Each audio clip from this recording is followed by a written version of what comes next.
Welcome back everyone to Analysing House of the Dragon. My name is Sir Triple S of House Shepherd, and in this video I'll be talking about the 8th episode of the first season, The Lord of the Tides. I'll be going through what I like and dislike about the episode, how it compares to the source material, and I'll also bring up anything I find interesting or noteworthy enough to mention. There might be spoilers for future episodes and other media related to the Song of Ice and Fire series as well, so you've been warned. With all that said, let's begin. And right off the bat, it's been 6 years since the previous episode, and Corlys Velaryon has been wounded out at sea and now has a life-threatening fever. In Fire and Blood, the sea snake also develops a fever, but it's whilst he's at Driftmark, not after suffering a wound out on the ocean. The shot of flying over the ocean before panning up to show Dragonstone, I could have sworn I could see the shadow of a dragon on the water. Must have been just my eyes playing tricks on me. So we see Daemon doing some rock climbing, finding a big stone and breaking into it to pull out some dragon eggs. And it makes me wonder, do dragons just like poop out a big molten blob of stone containing a bunch of eggs? But then how did the ickle baby dragons break out if Daemon needed to chisel his way in? As mentioned in Inside the Episode for episode 8, in the 6-year time skip, Alicent's gotten elbow deep into the Faith of the Seven and has decked out the Red Keep with a bunch of 7-pointed stars. Even the ambience of the Red Keep has shifted from a bright, bustling castle to a dim, deserted church to match both the decline of Viserys and Alicent's newfound faith. God, Harold's still alive? Is Kristen One Night Stand Cole ever going to become Lord Commander of the Kingsguard like he has been for a long time by this point in Fire and Blood? Goddamn, George R.R. Martin seems to really love twins. To name a few in A Song of Ice and Fire, we have Jaime and Cersei Lannister, Horace and Hobber Redwine, and Eric and Arik. Lady Olenna's guardsmen she calls Left and Right. Hell, there's even a location called The Twins. And then in Fire and Blood, we've got Tywin and Jason Lannister, Rhaena and Baelor Targaryen, and, hang on, Eric and Arik? Again? Are Eric and Arik common names to give to twins in Westeros or something? Like, are Left and Right named after the Cargills? Or did George just forget he'd already used the names before? Rhaenyra introduces her and Daemon's sons Aegon the Younger and Viserys the Younger to Viserys the Elder.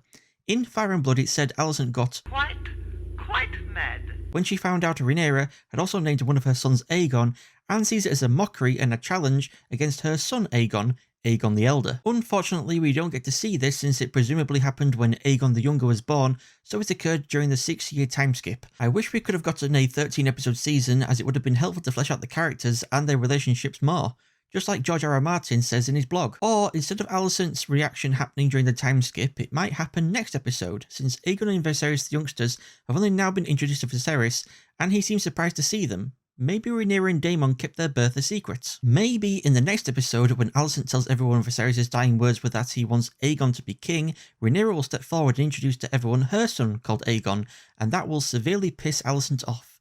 I guess we'll just have to see what happens in the next episode. Did it cross anyone else's mind that when Daemon inspected Viserys' tea, it might actually contain some kind of slow-acting poison? I mean, Dwarf Court Jester Mushroom suggests that it was Alicent that poisoned the king to speed up his death, though Mushroom was actually at Dragonstone at the time, so this is probably just him talking out of his ass. Oh great, not only does Aegon the Elder like to masturbate nude while standing at his window, but he also likes to rape women.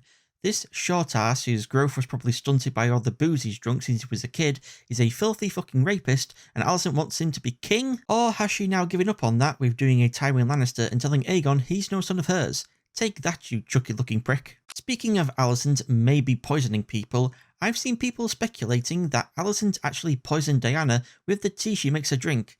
Sounds pretty far-fetched to me since Alicent just gave her a severance package, so why give her money before killing her? I'm pretty sure the tea was just moon tea, you know, the drink Viserys had Grand Maester Mellos give to Rhaenyra at the end of episode 4, so as to make sure Diana didn't end up having Aegon's bastard child. Don't want that kid coming back trying to claim the throne. Aegon the Elder has done everything his mother has told him to do. That's got to resonate with Alicent doing everything her father has told her to do to become queen, but even though he's crying, Alicent doesn't go hug her rapist son, but instead her future-seeing daughter. And I applaud her for it. As Luke and Jace walk through the good old training yard, I'm pretty sure we see the Cargill twins sparring with each other, which is a nice touch. Aemond looking like if Milosevic Stein from 2010's live-action Alice in Wonderland bleached his hair. I mean, they even both like largeness. Stein likes giant Alice. Her name is, idiot! Sorry, I mean from Umbridge, and Aemond claims the largest dragon, Vhagar. Could you imagine if Aemond made a mistake not dodging in time and got his skull cracked open by Kristen's Morningstar?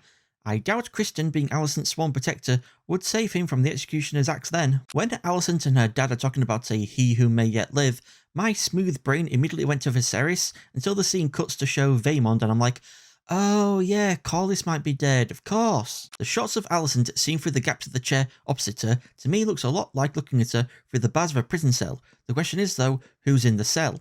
Alicent or everyone else?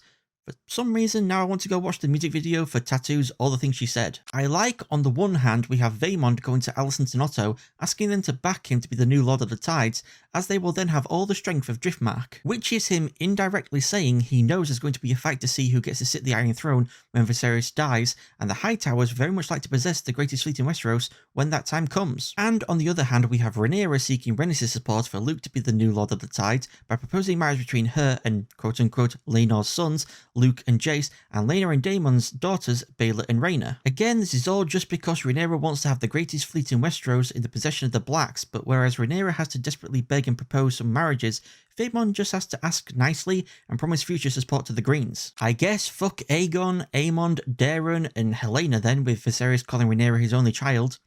Oh, who's Daeron, you ask?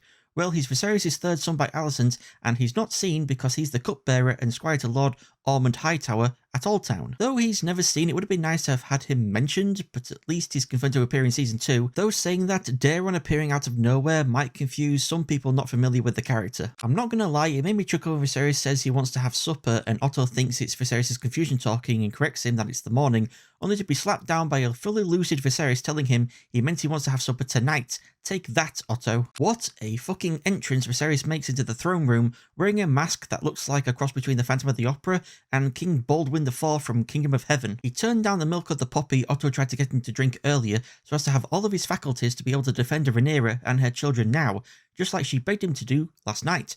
Because he's walking to go sit on the throne, but between him and the throne is Rhaenyra, so he's also walking towards her to come to her aid. And his crown falling off, Daemon picking it up and placing it back on Viserys' head after helping him to the throne, is neat, and was something they improvised in rehearsals and decided to actually go with and put into the show. Rhaenys confirms that Luke and Jason, Baela and Rhaena will all now be betrothed, even though in Fire and Blood it's said to have happened back when the sisters were 2 years old, Jace was 4, and Luke was 3. Will have your tongue for that. House of the Dragon? More like Tenacious D. Come over here. I'm going to fucking stab you. No, we're not coming over there. Damn, Vaemond going out like Billy Hitchcock in Final Destination. A fitting death in my opinion.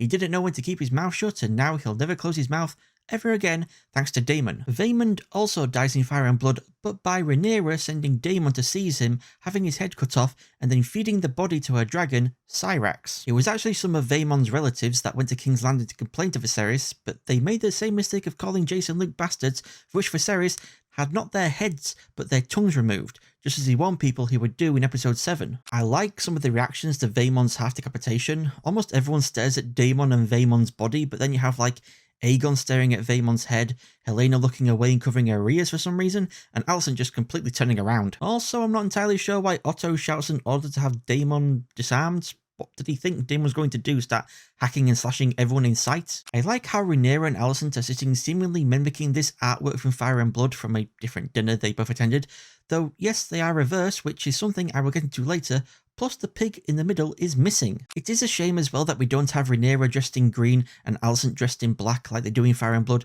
in a show of amity. Amity, as you know, means friendship.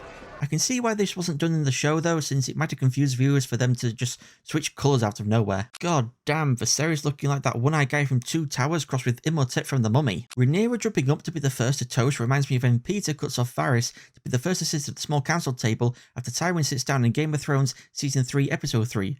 Just comes across as a desperate ambush since she toasts Alicent for looking after her dad in sickness and in health. Jace's arm appearing from off-screen, patting and punching Aegon's shoulder then disappearing again while Aegon looks awkward AF made me laugh. Assel didn't deserve the kind words from Jace though. We get another prophecy from Helena about bewaring a beast beneath the boards.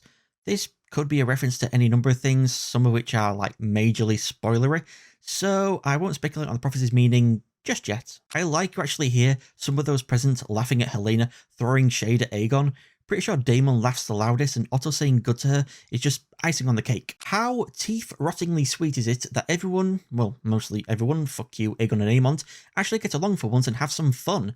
Jace dancing with Helena, Baylor and Rhaena chatting with Luke, Rhaenyra laughing with Daemon, and even Otto making merry and having a laugh with Alicent. All while Viserys looks on, finally getting his wish for his family to just get along for once, at least until his sickness sends him to bed. Oh hey, there's the missing pig from that Fire and Blood artwork. It gets placed in front of Aemond, which makes Luke laugh, reminding him of when they were all kids and they presented Aemond with the pink dread. This irks Aemond, who makes a toast calling Jace, Luke and Joff 3 handsome, wise, strong boys, and this irks Jace and Luke, causing a fight to break out between the boys. I wonder though if Aemond would have dead pulled this stunt if his father was still at the table. Hot damn, Aemond and Daemon facing each other down. Daemon beheaded Vaemond for calling Rhaenyra's kids bastards, but can't do shit to Aemond without being executed himself. It's Aemond who stands down first, looking, then walking away, but he tries to retain some of his dignity by doing his best Geralt of Rivia impression.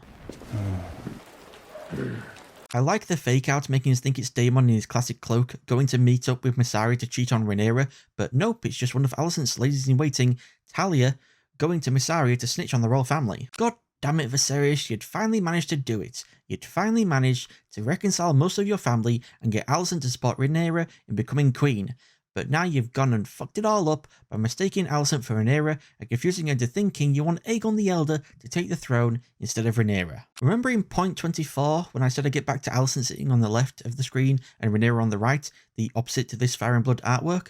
Well, now we're going back to it. Did you notice that throughout the episode, the Greens have been to Viserys' right, his eyeless side, whilst the Blacks have been on his left, his good eye side? Rhaenyra and Daemon are on the left side of his bed, whilst Alicent is on the right. Otto starts off on Viserys' left when the king says he wants to have supper, but then when Otto wants to give Viserys milk of the poppy, he moves to his right. When Viserys sits on the Iron Throne, the Greens are on his right, whilst the Blacks are on his left. Rhaenys and Baylor are also on Viserys' right to trick the audience into thinking she will give her support to Vaemond, who is also on the right, and then at Viserys' Last Supper, all the Greens are to his right, whilst all the Blacks are to his left.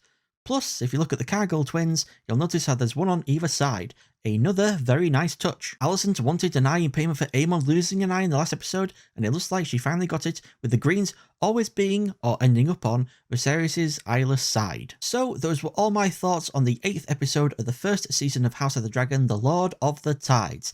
If you think I missed anything important or interesting, put it in a comment below, along with your own thoughts on the episode. My most liked part of the episode goes to Viserys finally getting his wish to see the majority of his family get along before his death.